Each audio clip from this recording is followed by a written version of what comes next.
Cette semaine, à Église en sortie, nous recevons le théologien Jacques Gauthier qui nous parle de son livre Jésus raconté par ses proches. On assiste à une prestation musicale de la chorale Sous les étoiles.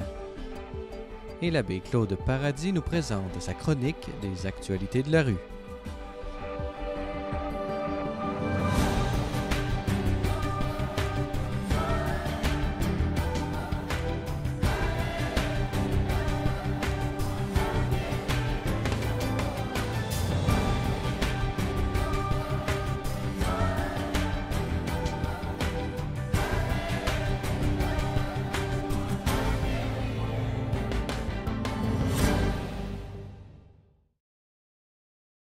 Bonjour mesdames et messieurs et bienvenue à cette émission d'Église en sortie. Cette semaine à l'émission, nous avons avec nous en studio Jacques Gauthier. Bonjour. Bonjour.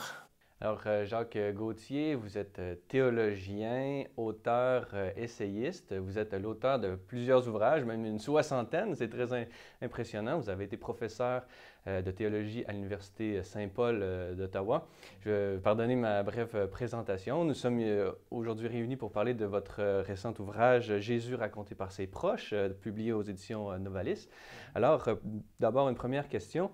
Dans ce livre, on voit à quel point vous avez décidé de vous mettre à la place des proches de Jésus. D'où est venue cette idée là, de vous mettre à la place, dans la peau de ces personnages? Oui. En fin de compte, c'est la question de Jésus. Pour vous, qui suis-je?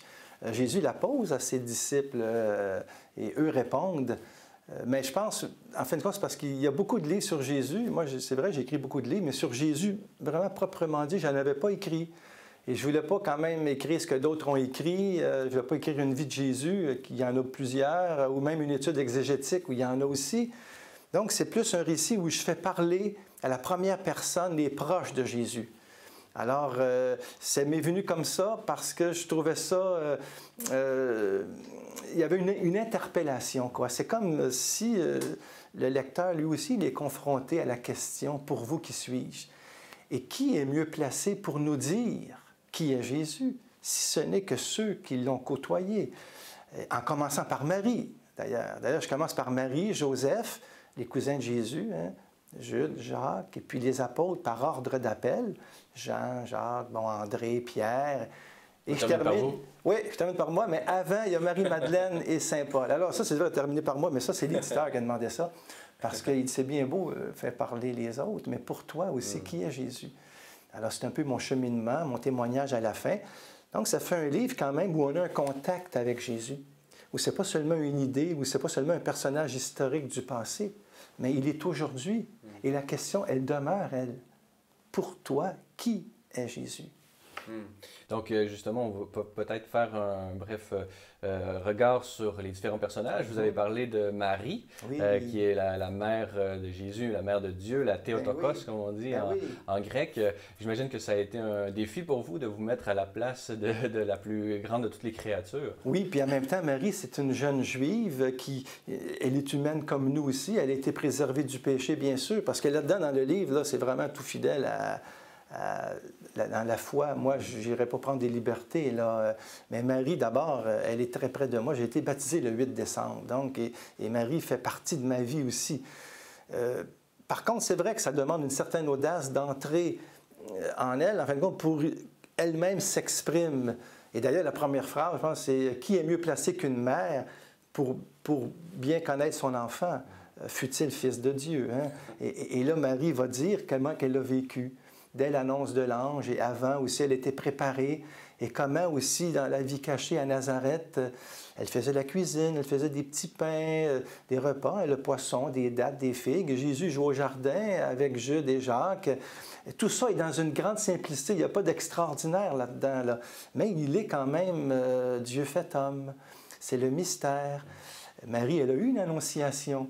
Et Marie, alors, c'est jusqu'à la croix. Et là, c'est vrai que c'est très touchant parce que moi-même, il y a des passages émouvants parce que je me mets à la place de Marie au pied de la croix. Et ce qu'elle a vécu, c'est un autre enfantement aussi. Et jusqu'à la fin, avec les apôtres, à la Pentecôte, c'est la mère de l'Église. Joseph n'est plus là. Mais il reste que Joseph était là une grande partie de la vie de Jésus. Alors le deuxième, c'est mon Joseph. Joseph qui ne dit rien dans l'Écriture, il n'y a aucune parole de lui. Justement, vous en faites mention dans le livre, vous mettez d'une certaine façon à l'écoute de son silence. Voilà. Et j'avais déjà écrit un livre sur Joseph, puis chez Mediapol, Joseph, homme de foi. Alors, bon, j'ai repris là-dedans des choses, mais Joseph, quand même, c'est le gardien du mystère du salut.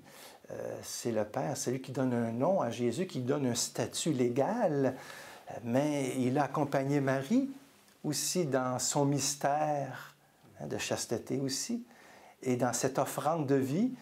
C'est lui qui a nourri la famille, c'est l'artisan, le charpentier. Joseph, c'est un cœur qui écoute. C'est un homme de silence, mais en même temps, il aimait jouer avec Jésus. Il lui a appris comment manier les outils. Et c'est le patron de la bonne mort, parce qu'il est mort entre Marie et Jésus quand même. Et Joseph, en réalité, on ne le connaît pas. Mais il est très attachant. Ce personnage-là est très attachant et très important. Patron du Canada, mais aussi c'est le patron de l'Église, Joseph, quand même.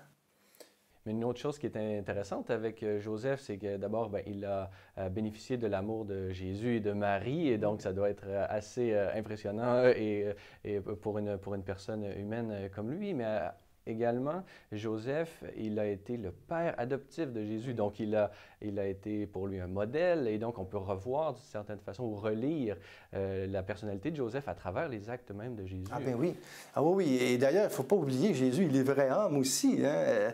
Et Joseph l'a aidé dans sa psychologie, Jésus, dans sa croissance. Et quand Jésus prêche, par exemple, il va dire « Mon Père travaille toujours », eh bien, il a vu Joseph travailler. Avant de dire « Abba », hein, c'est une caractéristique de Jésus, ça, vraiment. Jésus qui parle à Dieu, il lui dit « Abba », « Papa chéri ». Mais à qui il le dit en premier? Il l'a dit à Joseph. Joseph, peut-être qu'il a même fait son berceau, c'est un menuisier. Il y a beaucoup de paroles de Jésus, beaucoup de paraboles aussi qui sont de Nazareth. C'est-à-dire, Jésus a vu les brebis, la vigne, le miel, toutes les réalités terrestres. Jésus en a fait véritablement une nourriture pour le royaume. Et il va se servir de cette vie cachée pour dire aussi le royaume de Dieu. Et alors, c'est vrai que ça éclaire l'Écriture quand on passe par Marie et Joseph.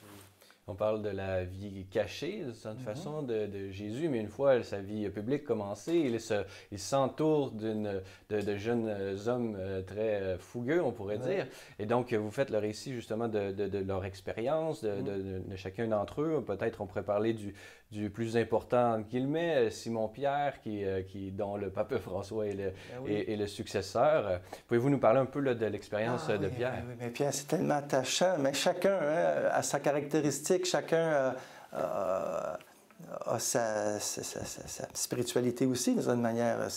Mais il venait beaucoup de Galilée. Il y en avait juste 2, 3 apôtres qui venaient de la Judée, donc près de Jérusalem, mais la plupart, ils venaient de Galilée. Donc, ce n'était pas bien vu par les Juifs non plus de Judée. Galilée, ce sont des pécheurs, tout ça.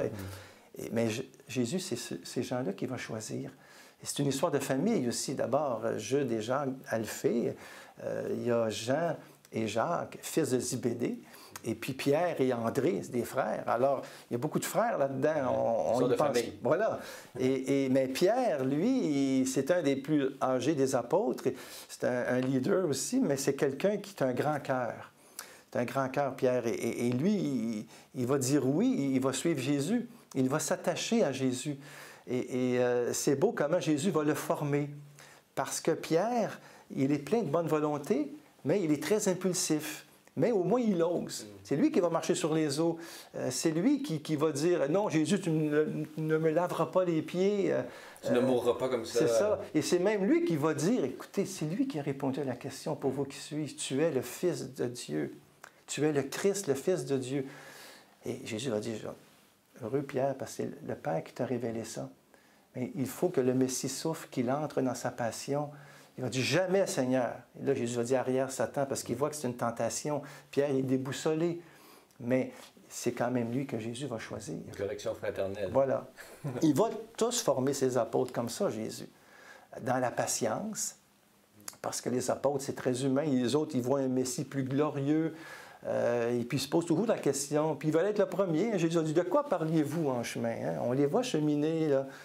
Et puis qui est le plus grand? Jésus, je vais être à ta droite, à ta gauche. Et puis Jésus va constamment les former, les aimer. Il les veut tous. D'ailleurs, ils vont tous finir martyrs aussi. Excepté deux, dans le fond. Il y a Jean, mais il y a aussi Judas qui est une... Justement, une figure, ça. Parlons-en de Judas Iscariote.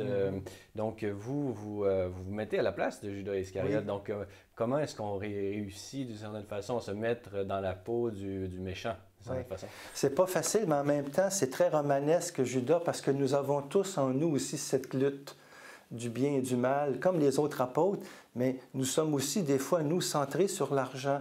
Nous pouvons être centrés sur nos besoins, centrés sur le pouvoir. Nous avons tout ça en nous. Et on se reconnaît dans... Juste pour ça que Judas, on a beaucoup écrit sur lui, mais ça demeure quand même une énigme. Mais c'est la liberté. Jésus va respecter. Bon, il va tout faire pour que Judas vraiment soit comme les autres, ou bien suive... Pierre a renié, Judas, dans le fond, a renié, a trahi, mais il ne croit pas en la miséricorde jusqu'au bout. Il ne l'a jamais exclu, Jésus n'a jamais exclu, sachant que... Non, il va tout faire. Pour moi, je suis convaincu que c'est une des grandes souffrances du cœur de Jésus et de Marie, le suicide de Judas. Ça, c'est sûr, un de tes amis proches, tu as cheminé 3 ans avec lui, tu as partagé les repas, tu lui as confié des secrets, surtout il s'occupait de la bourse, hein, tout ça. Et il va te vendre par un baiser. Mais Judas se rend compte qu'il a gaffé, il se rend compte qu'il a été manipulé. Mais il ne demande pas pardon, il ne croit pas. Et ça me fait très mal aussi en me mettant dans sa peau. Et c'est quand même très tragique. Mais on ne peut pas l'esquiver. La dimension aussi du malin là-dedans, hein, pour Jean, c'est clair, le malin entre en lui, la tentation, on est tous tentés jusqu'où on se laisse prendre, parce qu'ils sont tous partis, quoi. Il n'y a pas personne qui est resté, il y a juste Jean au pied de la croix. Et mon Pierre, quand même, qui va le renier 3 fois, c'est quelque chose, ça. Jésus a tout vécu, des trahisons, il a tout pris nos angoisses dans son agonie, il a été abandonné. Et par son ami qui vient le trahir, eh bien, c'est sûr que c'est une douleur de Jésus que Judas finisse comme ça. Réexaminer l'histoire de Judas d'une certaine façon, ça nous montre la grandeur de la miséricorde de Dieu qui n'exclut jamais et qui donne et qui reste jusqu'à la fin, jusqu'au choix final. Il n'impose pas. Chacun est libre. C'est ça qui est beau avec Judas aussi, dans le sens que il est dans sa liberté, mais elle est blessée, elle est manipulée. Mais c'est tout un personnage, ça, Judas. Il est très présent dans les évangiles aussi. Mais chacun a sa couleur. Hein? Philippe, Nathanaël, Thomas, avec son expérience avec le ressuscité. Ils ont tous une parole ou l'autre dans l'Évangile. Hein? Et moi, j'ai ressorti ça. C'est une manière nouvelle de lire l'Évangile, ce livre-là. C'est une manière, à travers les apôtres, à travers les paroles qu'on retrouve dans les Évangiles, Jean et les 3 évangélistes synoptiques, eh bien, c'est une manière de redécouvrir, parce qu'on peut s'habituer à l'Évangile. Mais j'ai voulu, je crois, donner une lecture nouvelle à travers ceux qui l'ont vécu de près avec Jésus. Vraiment, les 12. Et Marie-Madeleine, quand même, aussi, qui est l'apôtre des apôtres. Parce que c'est Marie-Madeleine qui va annoncer que le Christ est ressuscité. C'est elle qui est l'apôtre. Ça prenait une femme aussi, oui. La bonne nouvelle. Alors, il y a des figures féminines. Marie-Madeleine, et puis je termine avec Saint Paul. Alors, Saint Paul, c'est assez facile parce qu'il parle beaucoup au jeu. Hein? Il dit, moi, bon, j'ai vécu ça, j'ai fait ça, j'étais élève de Gamaliel, j'ai tout laissé pour le Christ, ma vie, c'est le Christ. Qui nous séparera de l'amour du Christ? Il y a des paroles superbes. Saint Paul, quand même, ça aussi, c'est un fruit de la miséricorde de Dieu, vraiment. Et le dernier apôtre appelé, avant eux autres, mais c'est Matthieu. Et alors que là, Matthieu, c'est très touchant. Parce qu'il est publicain. Les apôtres, même, ils sont réticents. Comment ça se fait? Lui, c'est un voleur. Il ne veut pas faire partie des 12. Ça n'a pas de sens. Et Jésus, oui. Et puis, on va même aller chez lui. On a un festin. Il nous invite. On va faire un grand repas chez Matthieu. Et c'est là, les pharisiens. C'est là que Jésus va dire, je ne suis pas venu pour les malades, mais pour les pécheurs. Pas pour les bien portants. Je ne suis pas appelé les justes. Et pour les apôtres, ce sont des leçons de vie. Et Matthieu, qui avait une très bonne mémoire, puisqu'il s'occupait des taxes, eh bien, c'est lui qui va être choisi. Et Matthieu va prendre des notes certainement. Et son évangile est le plus détaillé. Jésus va se servir des forces de chacun vraiment de leur talent naturel, et puis il va les amener pour le royaume de Dieu, à tel point qu'ils vont tous donner leur vie pour Jésus. En terminant, dernière question, qu'est-ce que vous aimeriez que votre livre produise chez le lecteur? Ah bien vraiment qu'ils répondent à la question, hein? Pour vous qui suis-je? Et que ça soit aussi un cœur à cœur avec Jésus, que ça l'amène à une relation avec Jésus, parce que c'est quand même le centre de l'histoire. Il y a un avant et après Jésus-Christ. C'est le ressuscité, c'est le vivant. Et ce qu'il veut, en fin de compte, c'est notre amour, notre oui. Et ce livre-là, c'est comme pour mieux le connaître, afin de mieux l'aimer. Alors, Jacques Gauthier, je rappelle que vous êtes l'auteur de Jésus raconté par ses proches, publié chez Novalis. Si on veut, nos téléspectateurs veulent se procurer l'ouvrage ou peut-être vous lire, je sais que vous avez un blog, où est-ce qu'on va pour... Alors, bien, c'est jacquesgauthier.com sur Internet, le site web. Et puis le blog, c'est vrai qu'on peut s'abonner au blog, hein, c'est gratuit tout ça. Et puis le livre, c'est sûr, il est dans les librairies. Hein, il est coédité en France aussi, Paroles et Silence, et ici Novalis. On le retrouve assez facilement. Très bien, Jacques Gauthier, merci beaucoup d'avoir accepté notre entrevue aujourd'hui. Merci bien de m'avoir accueilli.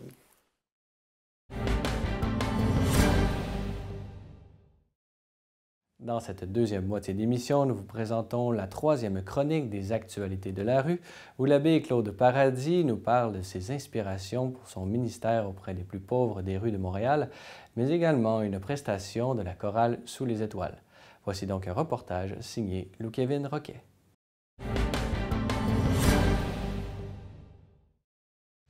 Alors, bienvenue à cette chronique de Ciel et Lumière. Je suis présentement avec des amis, je dirais même des membres de ma famille. C'est la chorale Sous les étoiles. Sous les étoiles parce que il y a des gens qui sont dans la chorale qui couchent dehors ou qui ont déjà couché dehors. Alors, c'est une chorale qui est composée de ces gens-là.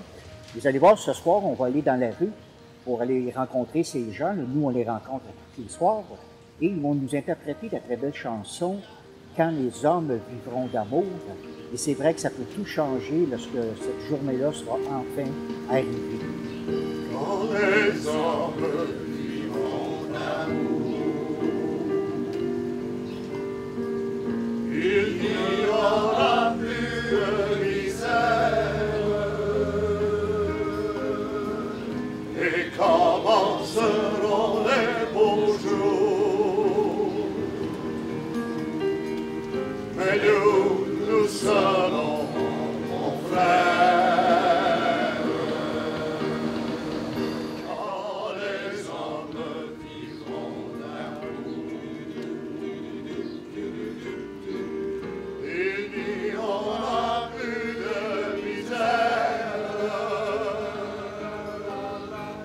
et commenceront les beaux jours. Nous serons, mon frère. Mais quand les hommes vivront d'amour, il n'y aura plus de misère. Peut-être changeront-ils un jour. À nous qui serons, mon frère, nous crierons au mauvais jour, dans la haine et puis dans la guerre. Cherchez la paix, cherchez l'amour. Ils connaîtront alors, mon frère.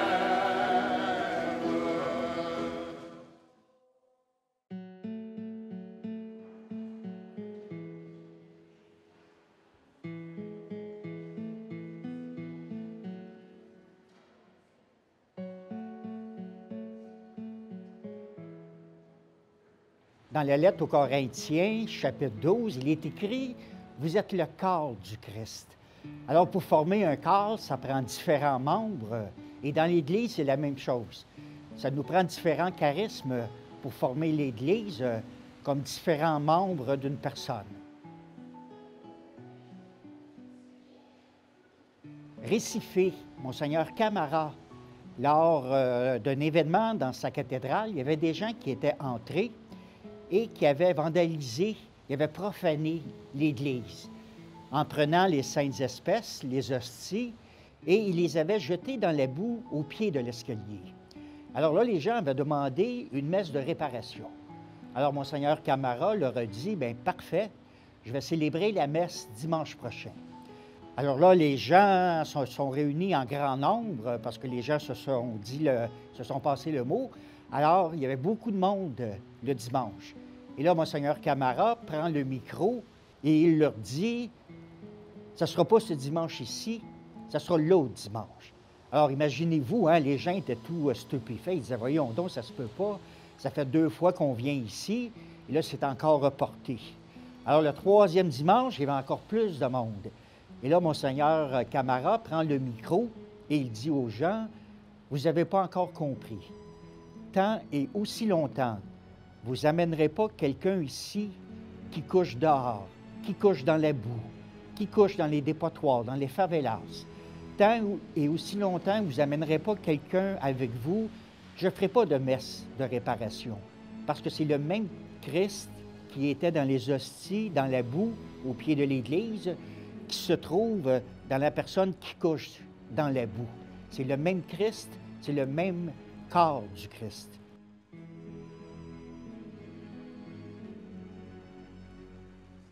C'est un peu le ministère de Notre-Dame-de-la-Rue que je fais avec mon équipe. Là. On parcourt les rues à Montréal pour justement se rappeler cet événement de Monseigneur Camara, de voir Dieu dans la présence là, de la personne qui est dans la rue. Au nom du Père, du Fils et du Saint-Esprit. Alors, Notre-Dame de la rue, guide-nous, accompagne-nous encore une fois cette belle journée de soleil radieux. Notre-Dame de la rue. Priez pour nous. Amen. Amen. À tantôt.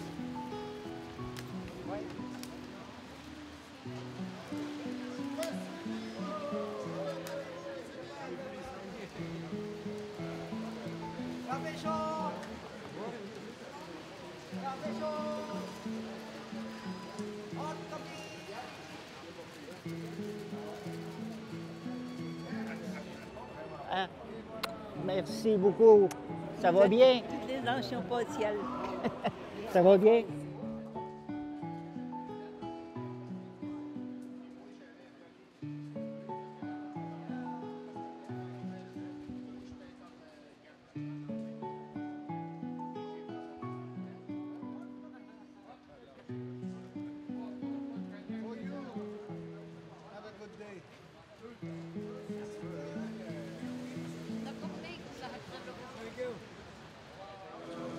Dans la grande chaîne de la vie,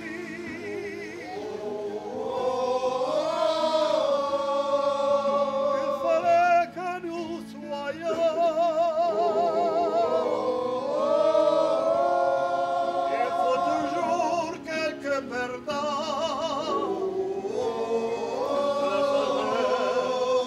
Ici-bas, c'est le prix.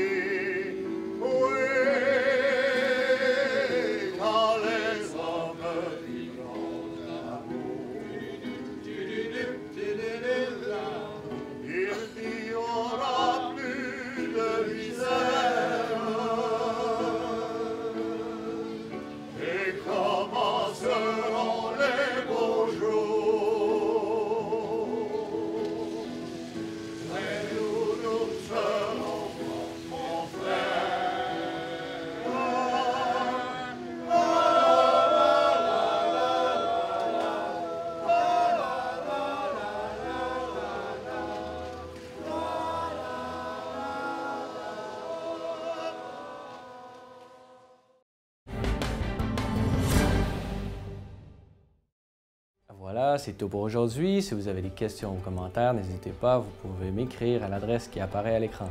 Revenez-nous la semaine prochaine pour un autre épisode d'Église en sortie.